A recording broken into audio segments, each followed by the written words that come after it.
चीनी नेता जिनपिंग ने संयुक्त राज्य अमेरिका के एक जाब में एक तरफा संरक्षणवाद और अति अहंकारवाद की निंदा की, जिसे उन्होंने शुक्रवार 23 अक्टूबर की रैली के दौरान चीन की 70वीं वर्षगांठ पर 1950-53 के कोरियाई युद्ध में प्रवेश करने के लिए बनाया था।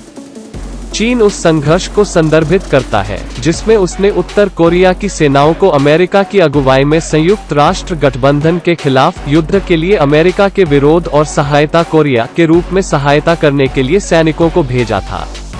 यद्यपि लड़ना एक गतिरोध में समाप्त हो गया, युद्ध ने चीन को विश्व मंच पर एक प्रमुख खिलाड़ी के रूप में स्थापित किया और शुक्रवार के स्मरणोत्सव देशभक्ति और सत्तारूढ़ कम्युनिस्ट पार्टी के निर्विवाद नेतृत्व को बढ़ावा देने के लिए शी की ड्राइव के साथ निकटता से फिट हुए। आज की दुनिया में एक तरफात, संरक्षणवाद और अति अहंकारवाद की खोज कहीं नहीं होती है।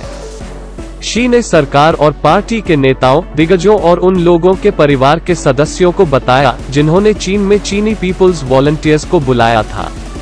उग्रवाद और आतंकवाद के रूप में जो भी हो, अत्यंत सतर्कता के लिए कहा जाता है, उन्होंने कहा। सालगिरह के रूप में चीन के संबंध अमेरिका के साथ दशकों में अपने सबसे निचले स्तर पर पहुंच गए हैं, क्योंकि व्यापार, मानवाधिकारों, जासूसी के आरोपों और हांगकांग, ताइवान और दक्षिण चीन सागर के बारे में चीनी नीतियों के पक्ष में है। इस बीच बीजिंग उत्तर कोरिया का सबसे महत्वपूर्ण राजनयिक सहयोगी और व्यापारिक भागीदार बना हुआ है और उसने अपने परमाणु हथियारों और मिसाइल कार्यक्रमों को समाप्त करने के लिए संकेत देने के लिए प्योंगयांग पर आर्थिक दबाव लाने के लिए अमेरिकी प्रयासों को पीछे धकेल दिया है। उत्तर कोरिया के साथ अमेरिकी संबंधों में गुरुवार की राष्ट्रपति की बहस में संक्षिप्त रूप से राष्ट्रपति डोनाल्ड ट्रंप ने कहा कि ओबामा प्रशासन ने उत्तर कोरिया के साथ संबंधों को कम करने के मामले में निपटने के लिए उसे गड़बड़ छोड़ दिया। ट्रंप ने कहा कि वह एक युद्ध को खत्म कर चुके हैं जिससे लाखों लोगों की जान को खतरा हो सकता है, और पूर्व राष्ट्रपति बराक ओबामा ने उन्हें बताया था कि वह उत्तर कोरिया के नेता किम जोंग उन से सबसे बड़े राष्ट्रीय सुरक्षा खतरों के रूप में संभावित खतरे को देखते हैं।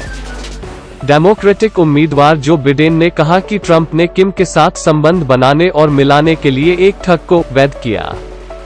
ट्रंप ने गिना कि किम ओबामा की तरह नहीं है और जोर देकर कहा, अन्य देशों के साथ अच्छे संबंध रखना एक अच्छी बात है।